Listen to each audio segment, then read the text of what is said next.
Congressman Pat Harrigan.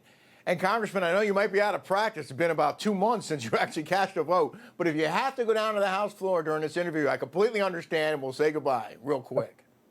Well, we just voted on the rule right before this, and I did have to ask some of my colleagues how do I vote? I didn't remember how. It's been so long. Goodness. But, yeah. Well, as we just heard in we heard in Rob Astorino's report, the current continuing resolution extends government funding through the end of January. But does that mean we're going to be right back to square one then? How do we avoid going through this again?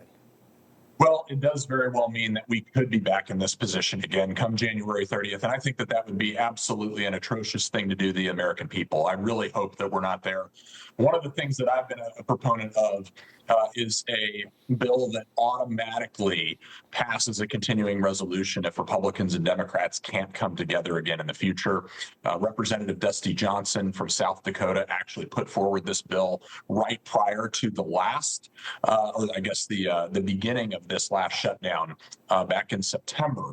And I hope that we can bring that to the floor, get Republicans and Democrats to agree on it. Because I just don't think that anybody ever wins in a shutdown. We've watched the American people lose every single day for the last 43 days, and it's completely avoidable. Yeah, and enough's enough. But I want to take a trip back in time to 2013 when former President Barack Obama blasted Republicans for playing games during a shutdown. Here's a clip. No Congress before this one has ever in history been irresponsible enough to threaten default, to threaten an economic shutdown, to suggest America not pay its bills, just to try to blackmail a president into giving them some concessions on issues that have nothing to do with the budget. If Republicans do not like the law, they can go through the regular channels and processes to try to change it. That's why we have elections. So they can go through the normal processes and procedures of a democracy, but you do not threaten the full faith and credit of the United States of America. Oh, the irony. Democrats are doing the exact same thing that Obama accused the GOP of doing 12 years ago.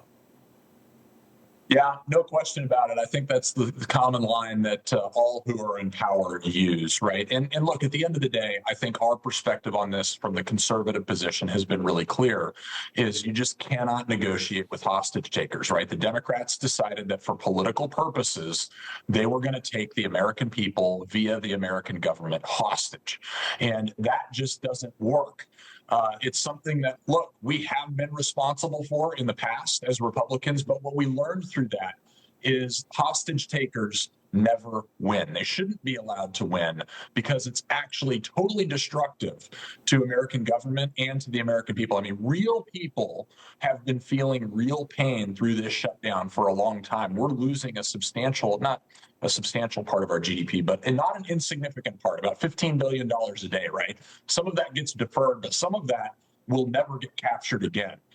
And that moves into every little nook and cranny of our economy. You don't have to be a government employee to actually feel the strain of this government shutdown. And when it's done for political purposes and it's not actually done for the reasons that Democrats have talked about, because look, we can have policy discussions about healthcare all day long while the government's open. There was no reason to throw a flag in the ground and close the government for the last 43 days. It's incredibly disingenuous.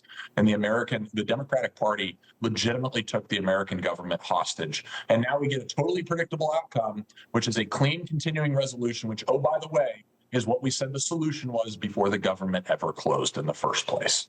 Yeah. And some of the pain is also being felt in the skies because air travel is still a mess. FlightAware.com says more than 1,200 flights were delayed today and nearly 900 others were canceled. Transportation Secretary Sean Duffy spoke on the impacts on upcoming holiday travel. Listen to this real quick. I've had questions about what happens for Thanksgiving. There's a lot of Thanksgiving travel. What's going to happen during that time frame? I'm going to tell you we are not going to get to Thanksgiving. Congressman, I know it's hard to predict, but do you think those issues will be resolved before the holiday 2 weeks away?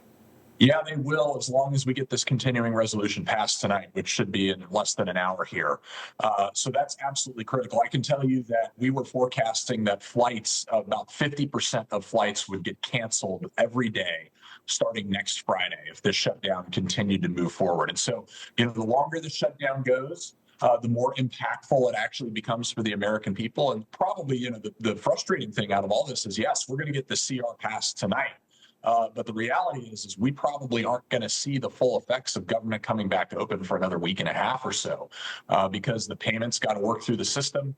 Folks aren't going to get paid for 5, 6, 7 days after this gets approved later this evening. It took a while to get this thing shut down. It's going to take a while to bring it back up and get it running on all cylinders again. And that just has an incredibly detrimental effect on the American people and the American economy, which is why this whole thing was so stupid in the first place. Before I let you go, Senate Minority Leader Chuck Schumer was attacked by his own party and by the mainstream media after a bill to end the shutdown actually finally passed in the upper chamber. Do you think Schumer's Senate career might be over at this point? I think there's no question that his career is over. We take a look at the results of the election last Tuesday. You look at New York, we elected a socialist.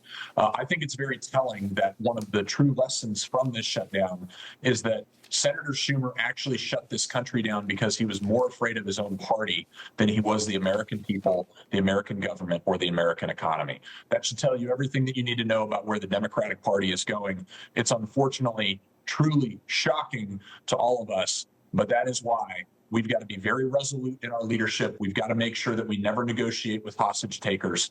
And we need to do everything that we can to prevent another shutdown from happening again, because the more opportunities that we have for these shutdowns to occur in the future, with the more polarized our politics gets, the longer the opportunity for these shutdowns to continue. Like, we could have a longer shutdown next time around because of the way that our politics is blowing in the winds, unfortunately. And that would truly be devastating for America. We can't let that happen. Congressman Pat Harrigan, just to go over it again, because I know it's been a couple of months, I think it's either yay, nay, or abstain. Am I right? It is a yay, green button night this evening. And I think Republicans are going to be on that same page, and we're going to get this thing done.